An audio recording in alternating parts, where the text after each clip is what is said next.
Amanda Manopo memang yang paling totalitas, terutama di babak ketiga saat dia kesurupan. Beberapa kali ekspresinya tidak pernah gagal menunjukkan wajah penuh amarah, namun tetap slay dan mematikan. Teror Zora kerasukan juga membuat film menjadi cukup intens dan seru.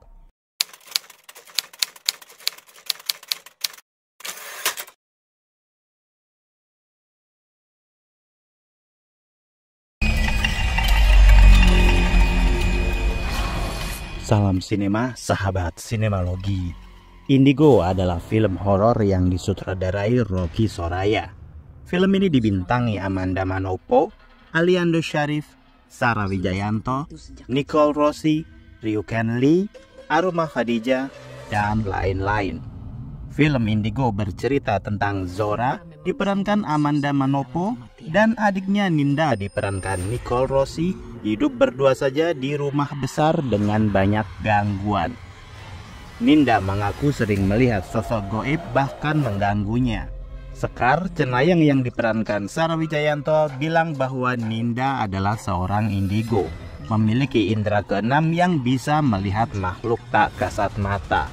Gangguan yang dialami Ninda semakin membahayakan karena entitas tersebut mencoba merasuki tubuh Ninda.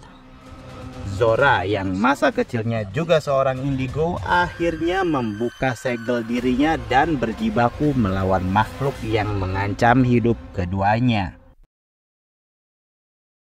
Kalian bisa membantu kami dengan klik tombol super thanks di bawah video. Kami akan sangat berterima kasih atas berapapun nominal saweran yang kami terima. Rocky Soraya, sutradara film Indigo ini, masih memasukkan adegan-adegan yang seolah sudah menjadi trademark dirinya. Adegan mobil ditabrak mobil lain dengan efek slow motion dramatis, pemain jatuh di meja kaca sampai pecah berhamburan, dan sebagainya. Lama-lama dia akan dijuluki Michael Bay-nya Indonesia. Tinggal menambah adegan ledakan saja. Premis cerita film ini cukup standar karena kemampuan seseorang melihat sesuatu yang tak kasat mata juga bukan hal baru di film Indonesia. Bedanya di sini pembuat film terlihat sangat menguasai materi. Kondisi orang indigo dan segala penjelasan sampai detail ada di film. Eksposisi ini dituturkan bertahap oleh karakter Sekar sang cenayang. Dari dialah penonton bisa mengerti apa yang sedang dihadapi karakter utama, ancaman yang mungkin terjadi, sampai penyelesaian konflik. Sayangnya menurut saya judul Indigo sendiri sebenarnya terlalu malas dan tidak inspiratif. Apa boleh buat, yang menjadi daya tarik utama adalah Amanda Manopo, Aliando Syarif, dan Sarah Wijayanto. Mereka memiliki penggemar sendiri yang tidak main-main. Film Indigo ini termasuk horor supranatural dengan tambahan beberapa adegan aksi. Tidak ada adegan yang benar-benar sadis atau gore karena menyesuaikan rating 13+. Dengan durasi hampir 2 jam, film ini termasuk sabar bercerita, tidak mengumbar jump scare berlebihan.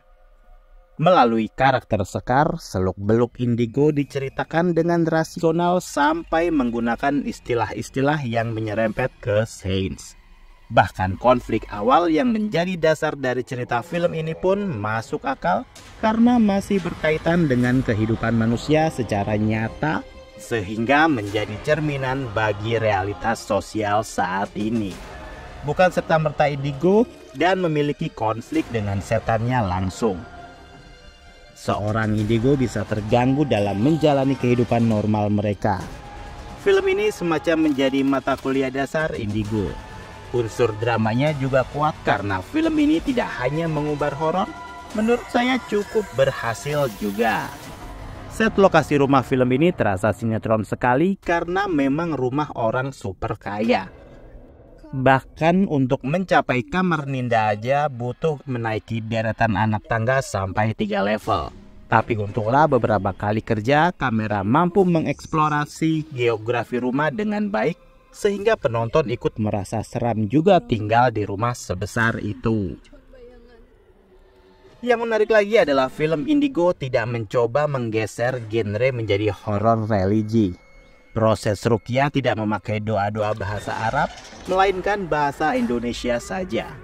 Eksorsisme ini juga tidak menyenggol unsur Kristen atau semacamnya. Jadi benar-benar dengan bahasa Indonesia, tapi hasilnya bisa tetap otentik. Bahkan seiring berjalannya film, seperti selalu muncul cerita baru. Misalnya kisah keluarga Sekar sendiri.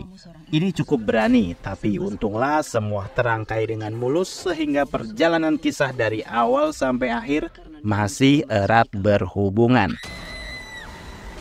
Dari semua pemain, Amanda Manopo memang yang paling totalitas, terutama di babak ketiga saat dia kesurupan.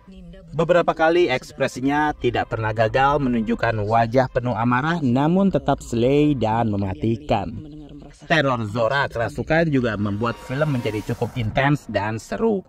Tektokan Amanda Manopo dengan Nicole Rossi pun lumayan apik. Penggemar Amanda Manopo pasti puas banget lihat film ini. Sayangnya justru di film ini Aliando terlihat sebagai mas-mas yang hanya hahaha saja. Karakternya tidak menarik dan memang sebagai pendukung saja. Subplot cerita pekerjaan dia juga terlihat dibaksakan dan tidak esensial buat cerita secara utuh. Sarah Wijayanto sepertinya tampil sebagai karakter tipikalnya, yaitu seorang indigo.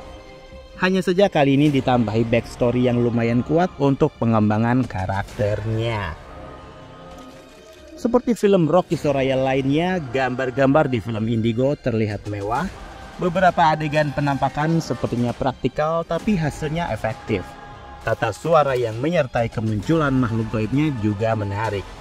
Saya termasuk penonton yang suka dengan wujud hantu Widuri. Karakter antagonis ini punya sejarah masa lalu yang cukup kompleks.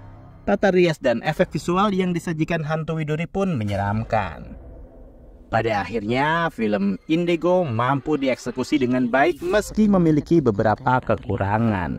Menariknya, film ini seperti beririsan dengan film yang juga sedang beredar di bioskop, yaitu Diambang Kematian dan Janin Iblis Neraka. Ya, film ini juga tentang pesugihan, bersekutu dengan setan, sampai iblis yang ingin melahirkan anak. Lengkaplah pokoknya. Demikian video reaksi dari film Indigo yang tayang di bioskop. Silakan like, komen, dan subscribe kanal ini. Cek juga akun-akun media sosial Sinemalogi. Dan jangan lupa bersinema dahulu, berbahagia kemudian.